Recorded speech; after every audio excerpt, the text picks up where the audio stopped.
Well, Joe Denton. The movie starts out. He's been locked up for 6 years. He tried to kill the local DA. He claims it was a complete accident. So he's let out of prison. He doesn't have a place to stay, so he moves back in with his parents. But his hope is, and the whole plan is that he's going to re-enter society and reconnect with his two daughters. That's the plan.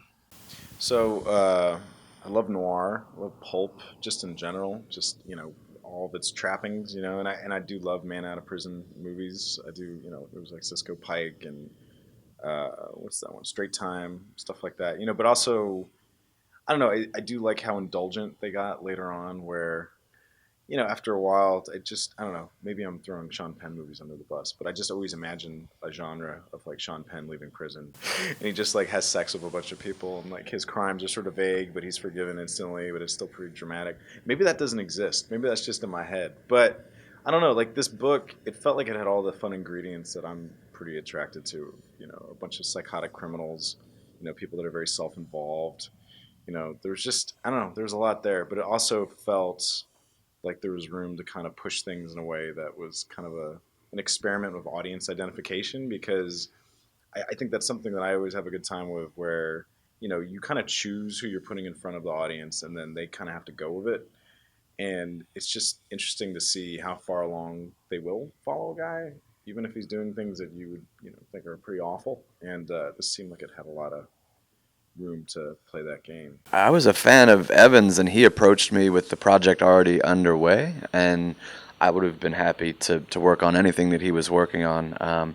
But he kind of pitched me his version of the book, which was a pretty grim book, and he was into kind of highlighting a very dark, a darkly comedic aspect of it, or bringing that sort of stuff to the forefront. And so it was fun to take this kind of conventional crime story, like he was saying, and blow it up with this weird family dynamic. So we were living in different cities at the time, so we just kind of collaborated over email and on the phone, and would just trade drafts back and forth. And it kind of came together like that. It was like this remote project. I don't think we ever actually got. We drank once. Yeah, that's right. But I don't think that had anything to do with the movie. We never had a face-to-face. We didn't Skype. Yeah. We did a lot of text. What about this? Joe should do this, or Joe should. Yeah, that's how we would kind of suss these like long text threads of communication. But yeah, it was just a fun. I was very flattered to get invited to work on it with him. Well, it does kind of start with like a lower scale and then kind of build. I think we did talk. We weren't like, okay, jaywalking first, and then he's gonna do. But I think like the script does kind of start with like, well, it is kind of like relatable that a guy who has been in jail for 6 years might cave and drink, but it is very quick in the film that he does it. We're in a lot of movies about a guy struggling with their demons and trying to go straight. Feels like that's more of like a midpoint kind of thing. I think at like page 8 or something at one point, or page 10, he was already getting drunk, and then he's in a fight. So I think, you play up that maybe it's going to be like this like quiet little drama about him and his father in the kitchen. These little things, fighting over a truck. But yeah, you kind of want it to become a movie that people will watch, so things need to go wrong at a bigger scale. Yeah. He actually there are moments early on when he could not do it, he could not take the money. That could be a choice. Yeah. He could just get out. There was a lot of things, but of course in his world there was no way, because how can I not take the money? That would just be inhumane. That would be illogical. That would be crazy. I have to take the money because I earned the money, by the way. Absolutely. And also, listen, I spent 6 years in there. Okay, I earned that money, and then of course he has to deal with these little things, and it seems to be. And listen, I think that's. No, I've never tried to kill anyone, but those things about where you go, oh God, I don't want to do that, and then you tell yourself it's fine. it's just another.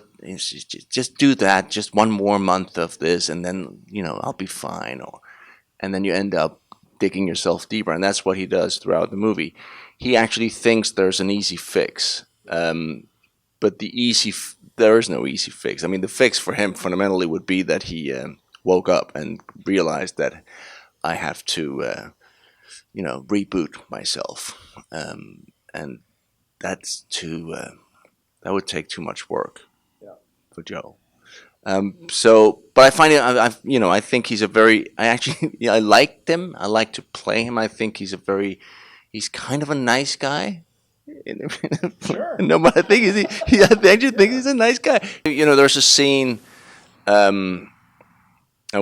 It's like my favorite.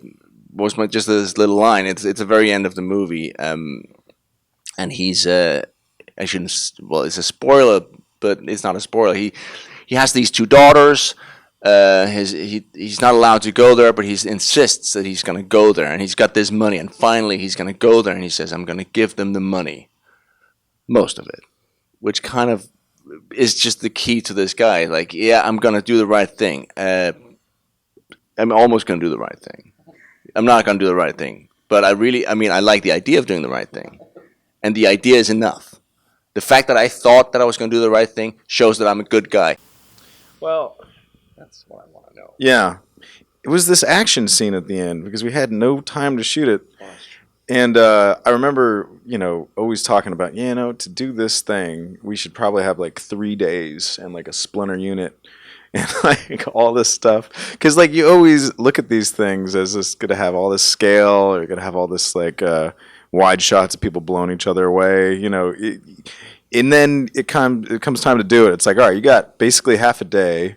It's raining like crazy. Everybody's standing in the mud. You can't have a wide shot. You need to shoot everybody in singles with a giant umbrella over their heads, and you should fucking just make it work in like a couple hours.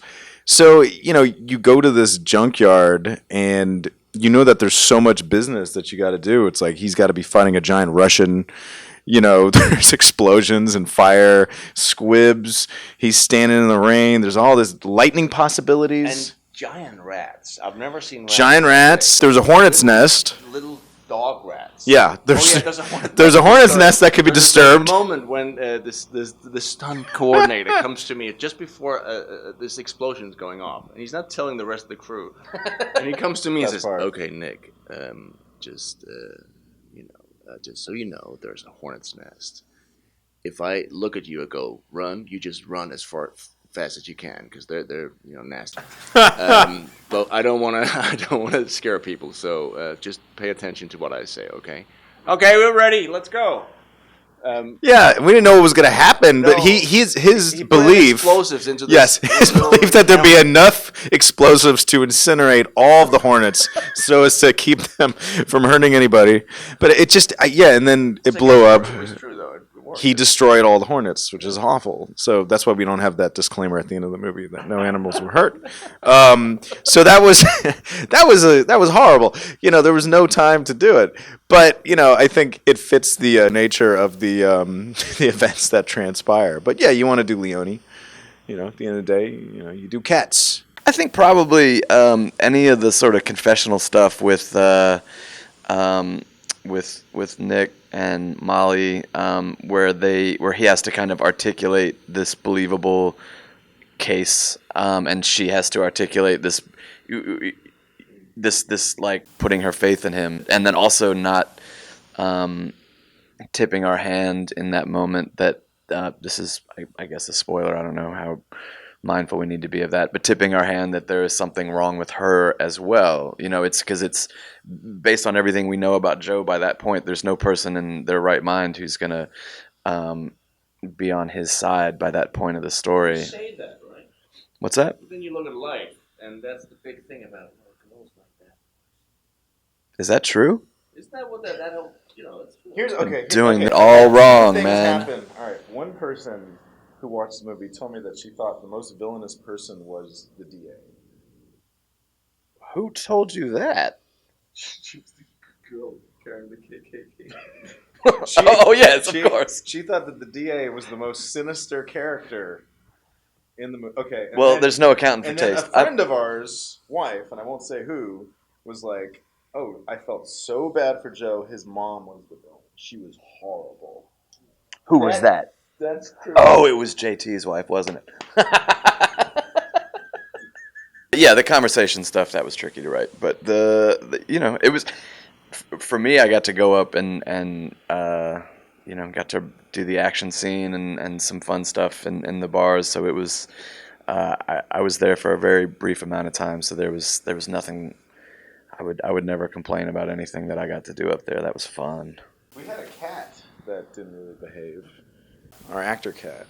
It was like the most high maintenance actor on set. Well, it's supposed to like hiss on command, and but it won't sit still. It was crazy. So this woman comes in with the cat, the cat handler, and I'm supposed to be asleep, and there's a cat. So they put the cat down, and I'm asleep, and then I don't know what's going on, but I can hear like she's going like something's, and then suddenly the cat goes. And I'm like, I wake up. And then there's another cat right next to the camera. So she has this little other cat, like big black cat, that the other cat just hates, wants to kill. It was the most bizarre. And just holding up this poor cat is just there in a box and then coming out like, what's going on? Oh, no, I'm going to be beaten up by the other. It was weird. I felt like the cat could have attacked you. It did. It did attack me. That's how I remember it. I do remember it. Did it have a clause in its contract? Ka-ching! Oh.